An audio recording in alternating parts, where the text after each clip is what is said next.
Harper sneered at me and said, "Thanks for quitting." I met her gaze, silently staring back without a word. "It's about cutting labor costs. We don't need a hag who exploits overtime pay at our company," she added, clearly pleased with herself. Tom seemed satisfied too. A week later, I received a call from the company. As soon as I picked up, the president's voice came through the line.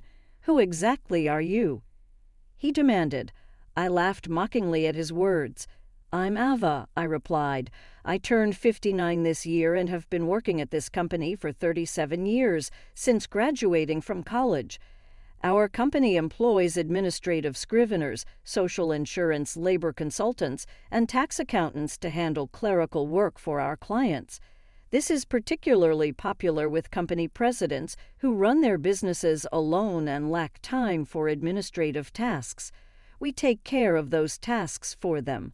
I worked in the tax department and earned my bookkeeping and tax account qualifications during college, which is why I joined the company in the first place. Currently, I manage 45 clients, which keeps me extremely busy. Although a part-timer helps with the accounting entries, the workload is still overwhelming. However, I refuse to show any weakness. Our clients have been with us for a long time, and many have faced their fair share of hardships. Seeing them deal with adversity motivates me not to give up. So here I am, sitting in front of my computer again today. Lately, I've been troubled. Tom and Harper have been subjecting me to insidious harassment. Tom, who is 7 years younger than me, is the head of the tax department. He used to be just a regular colleague, but his attitude changed drastically 3 months ago when he got promoted. He used to speak politely, but suddenly started talking down to me. "Ava, what are you doing? You've got some nerve slacking off during work hours," he'd say, always either sarcastic or complaining. "I'm looking at documents for tax-saving strategies for our clients," I would retort, but Tom remained unfazed. "Just check the manual for that. Don't do anything unnecessary, and if you end up working overtime, don't expect to get paid for it." Tom glared at me, his words filled with disdain. Unable to respond, I turned to Harper, Tom's assistant. She chimed in, "Ava, you should work more efficiently. At this rate, you'll never finish. That's why you're still a rank-and-file employee." Harper laughed mockingly. I was the first to be offered the promotion to department head, but I declined. Taking the head position meant more management responsibilities and less interaction with clients. However, this was an internal offer, so Tom and Harper don't know about it. "I'll make sure to complete my regular duties as well," was all I could manage to say. Still, Tom and Harper's harassment continued. "You're increasing overtime again." "What a waste." Tom's angry voice echoed through the office. "Ava, cut it out. Your constant overtime is dragging down the whole tax department's performance." Harper sighed. The reason for yesterday's overtime was simple. Tom had accumulated a month's worth of declaration forms that needed to be filed by the end of the month. After work yesterday, Tom suddenly said, "Take care of these," and left several client files on my desk.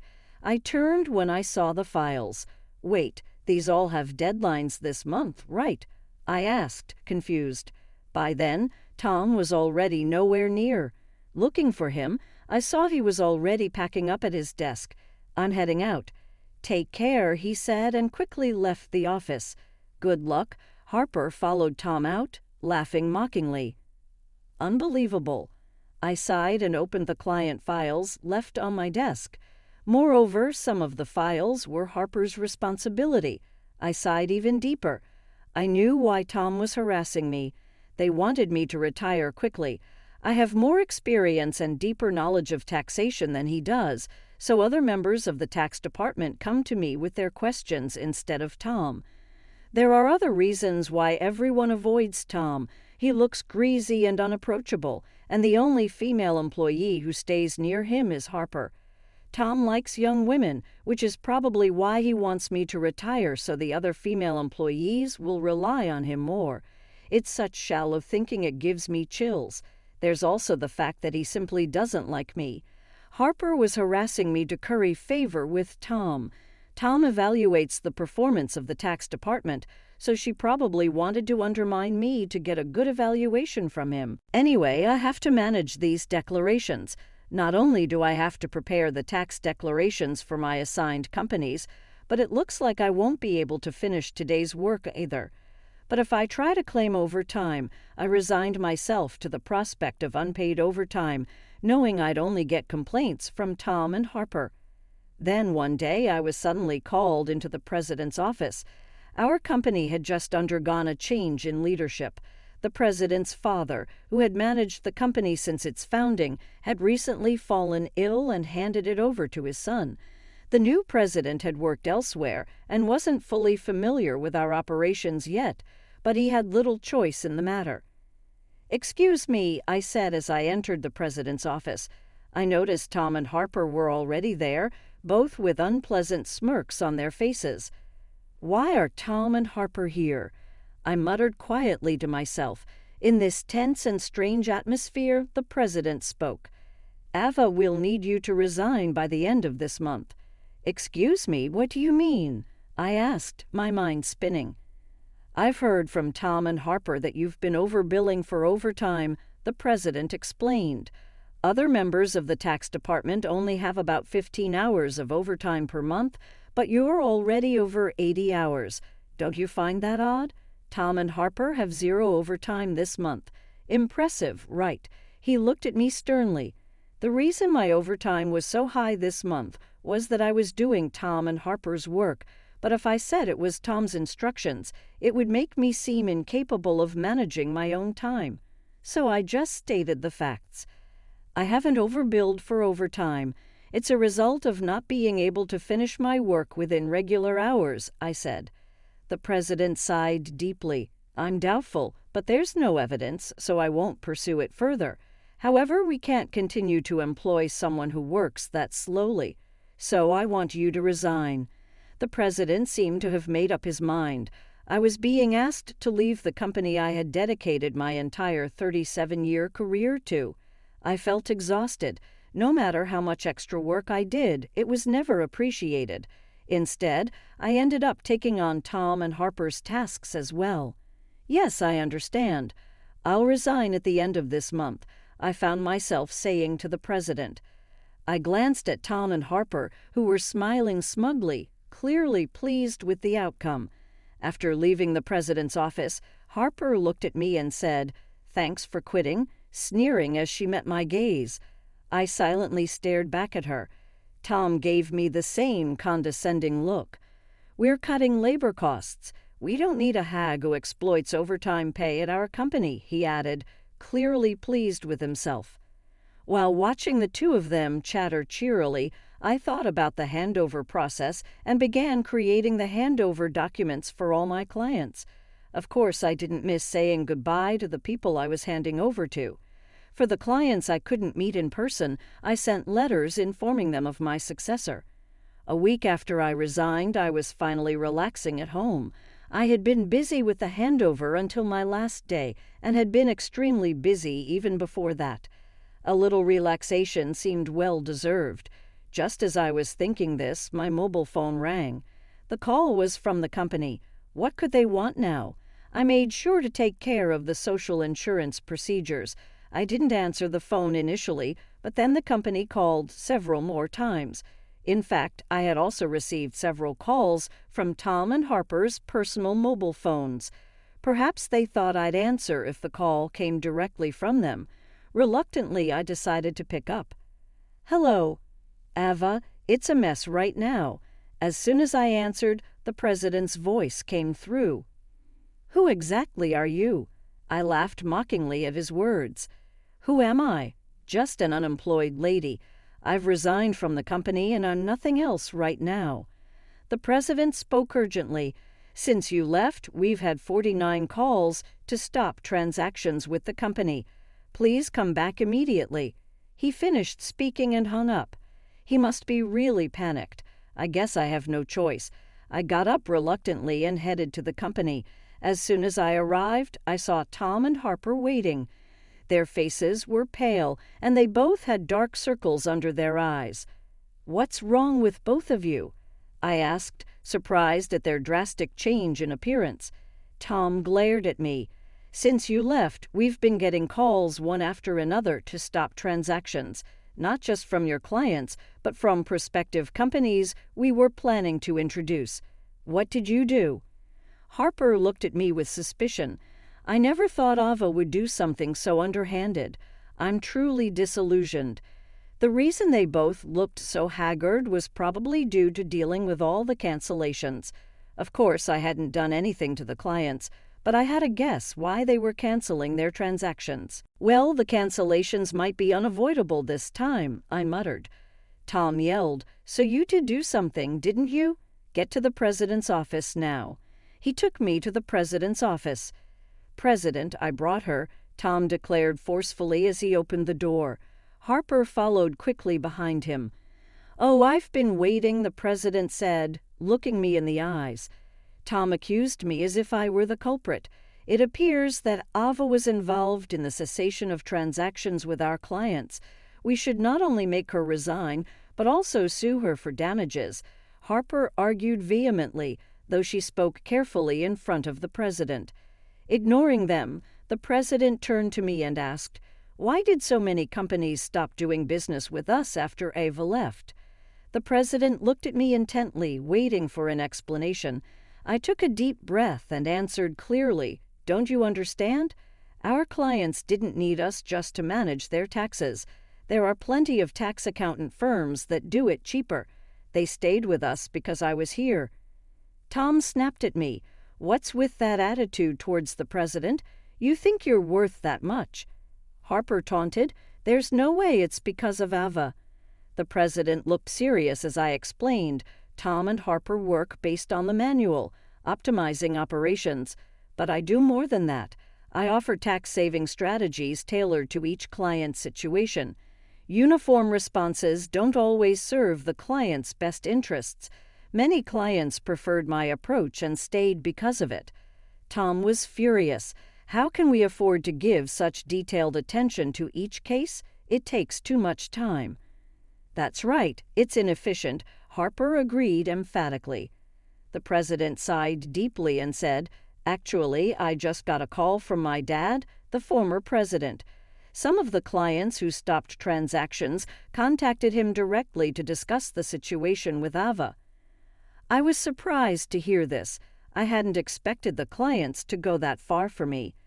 "Dad said that the tax department was viable because of Ava. She not only managed her clients, but also supported her colleagues' clients. She has knowledge that Tom can't match. Dad also mentioned that if Ava hadn't declined, she would have been in a higher position than department head by now." The president spoke with a pained expression. "No way," Harper said, looking shocked. "She probably couldn't believe that I might have been her boss."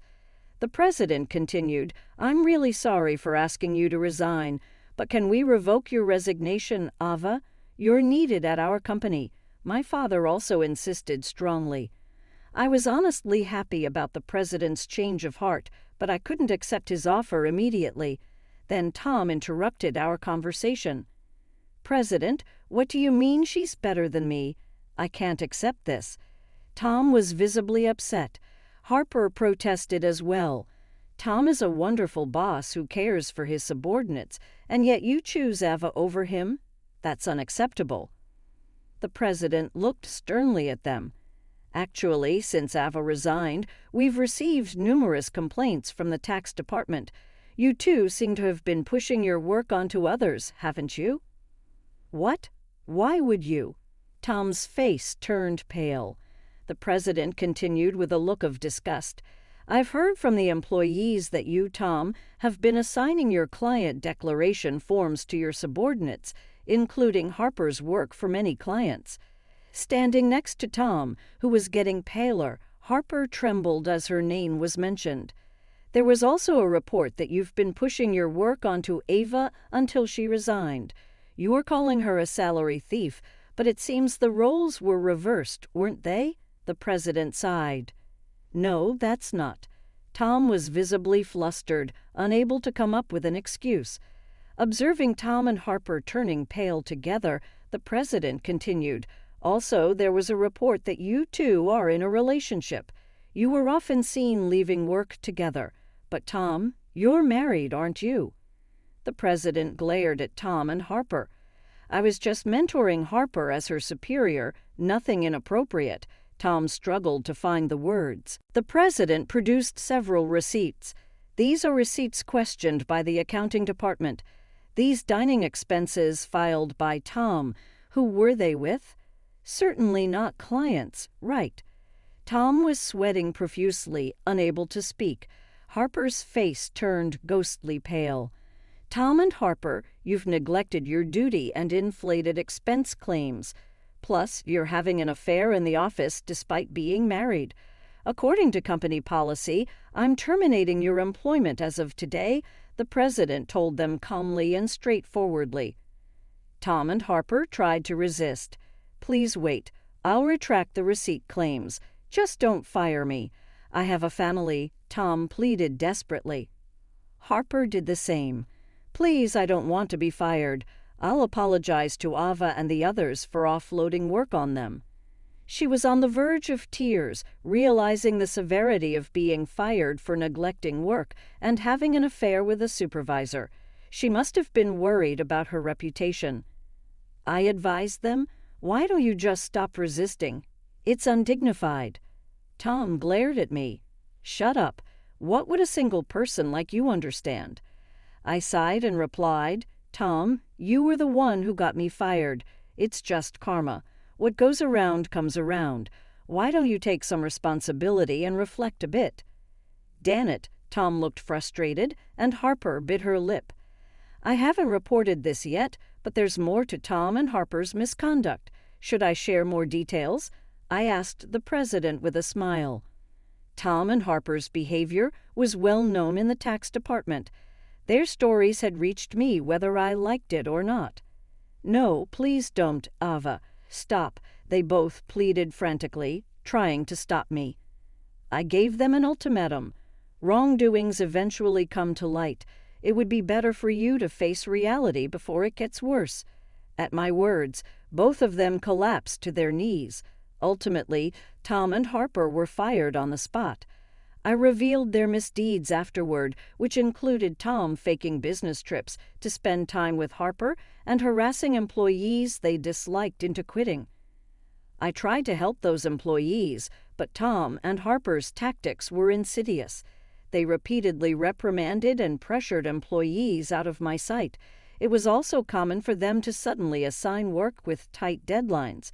The employees who resigned had asked me to keep quiet, but now they are happily working at other companies, so I decided it was okay to speak up. The president was furious at my revelation.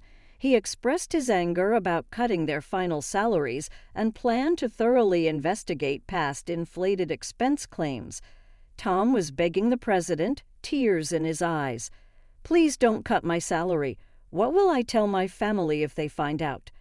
Eventually, Tom and Harper's affair was exposed to Tom's wife, and he ended up getting divorced. The two are now facing claims for compensation in the divorce lawsuit. I know this because, for some reason, Tom contacted me. "Please, can you persuade the president to reconsider the firing? Harper and I are in a real bind now." Apparently, Tom and Harper are struggling to find new jobs. The tax industry is somewhat insular, and if you commit too many misdeeds, word spreads quickly through the industry's network. That's why no one is willing to hire them. However, they need money for divorce compensation and living expenses, so now they're working day labor jobs, like at construction sites. People used to office work suddenly doing hard labor outdoors must be tough. Harper often calls me crying. "Ava, please help. I just wanted a raise and a better life. I never really liked Tom, and this situation is unbearable," Harper would say, crying. However, Tom and Harper's predicament is their own doing. Many people, including myself, have been victims of their actions, so I told Harper, "This is all your own fault. Harper, you can't unring a bell." It will be hard to return to the same path. You're just going to have to deal with the hardships." "No way," Harper cried out in despair. This was the outcome of Harper's actions. I hope she continues to regret her actions in the future. As for me, I'm still enjoying a relaxed lifestyle away from work. The president has been begging me to return, but I have declined. After being told once to resign, I don't think I'll go back. Sometimes I help out at a friend's tax office to earn a bit of money. Maybe once things settle down, I'll start my own office like my friend. In my own office, no one can complain about my working style. I can fully dedicate myself to my clients.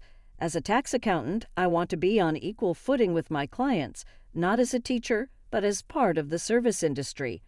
My second life has just begun, and I'm looking forward to delving into what I want to do next.